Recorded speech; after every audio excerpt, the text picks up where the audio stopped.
Cada pastor debe conocer cuál es su función y cuáles son sus límites, y cada miembro de la iglesia debe conocer cuál es la función y los límites de un pastor.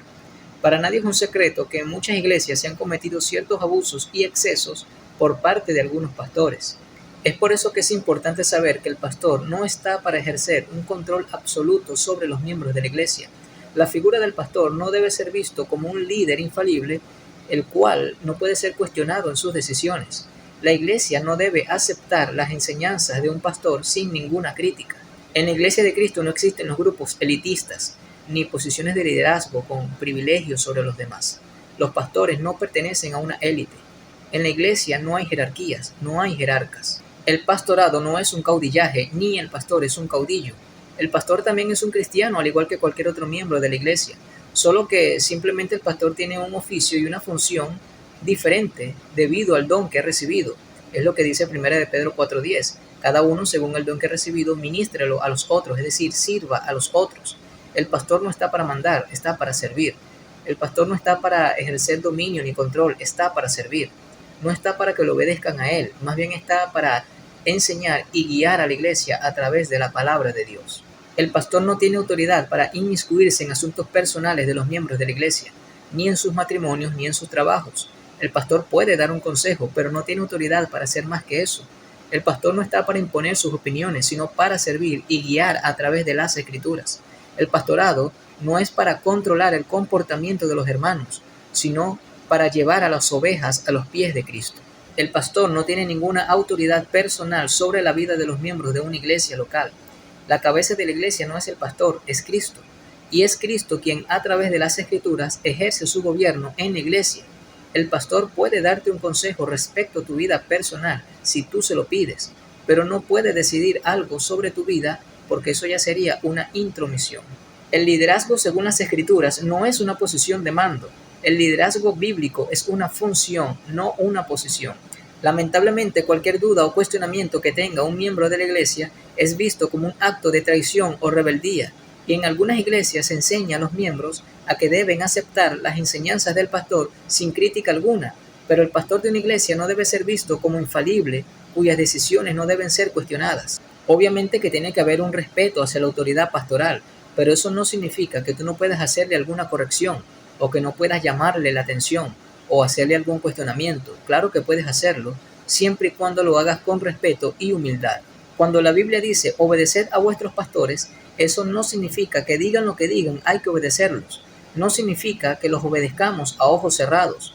Y lo mismo aplica para la obediencia hacia los padres, y para la sujeción de las esposas hacia los esposos, y para la obediencia al Estado como ciudadanos. Hay un límite. Y el límite está en que tanto los pastores como los padres, así como los esposos y el Estado, no pidan algo que sea contrario a la palabra de Dios. Así que no podemos interpretar ese texto de Hebreos 13:17 como, por ejemplo, no, es que mi pastor no me dio permiso para estudiar teología. Me dijo que tengo que esperar hasta que él me diga cuándo puedo empezar a estudiar. No, es que mi pastor me dijo que no podía estudiar en esa escuela de música.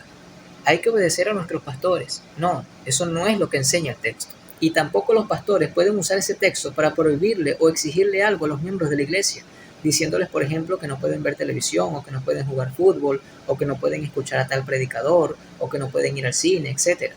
El pastor no decide si tú te puedes ir de vacaciones o no. No tienes por qué pedirle permiso al pastor para irte de vacaciones. Una cosa es informar y otra cosa muy distinta es pedir permiso. El pastor no es el que manda, el pastor es el que sirve. En la iglesia las cosas no se hacen como los pastores dicen. En la iglesia las cosas se hacen como dice la Biblia. Hay pastores que ejercen una autoridad dictadora en la iglesia, pero cuando un pueblo le dedica tiempo a la lectura y el estudio de las Escrituras, pronto se da cuenta de los abusos y errores por parte de algunos líderes y de algunos pastores. Para muchos, prácticamente la voz del pastor o las órdenes del pastor es ley que hay que obedecerlas sin ningún tipo de cuestionamiento.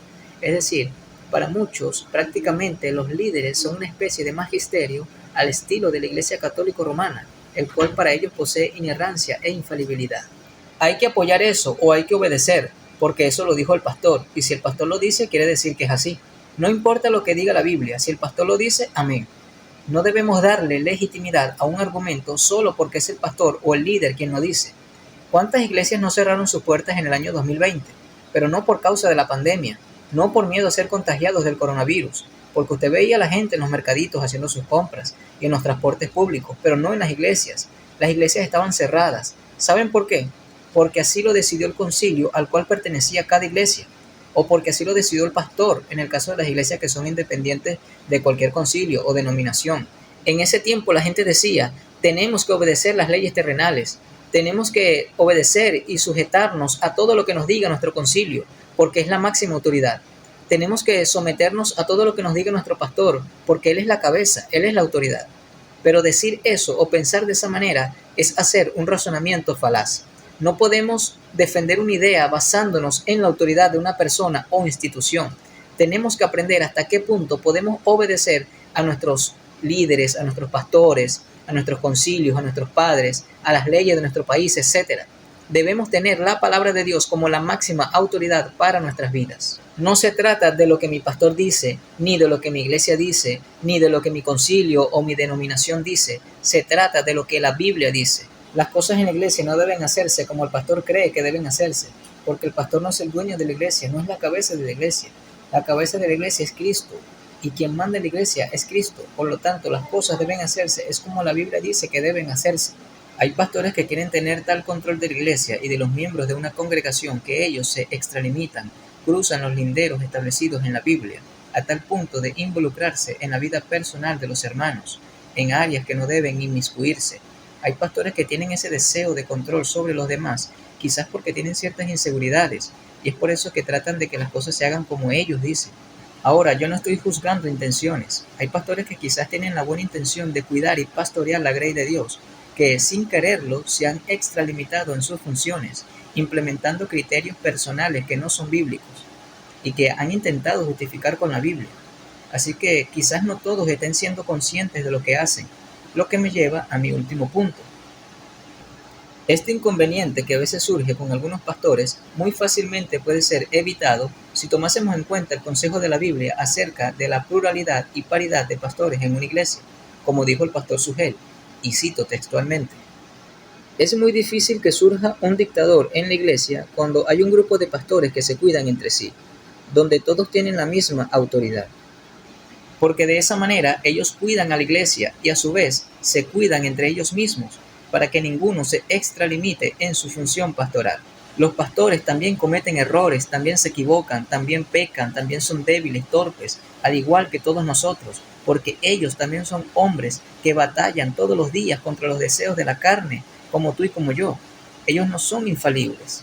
Y es por esa razón que ellos también necesitan ser corregidos, exhortados, animados, consolados, edificados, porque el pastor pone en disciplina a todo el mundo, desde el evangelista hasta el maestro y a los diáconos y a todo aquel. Pero cuando el pastor falla, ¿quién lo disciplina a él? Cuando el pastor se equivoca, ¿quién lo corrige? ¿Quién lo exhorta? ¿Quién lo amonesta? Entonces, he allí la importancia de tener a otros pastores a su lado que lo ayuden en esos momentos de debilidad y de desánimo también. Porque si el pastor quiere tirar la toalla porque siente que ya no puede más, muy difícilmente se le va a acercar a un miembro de la congregación a decírselo.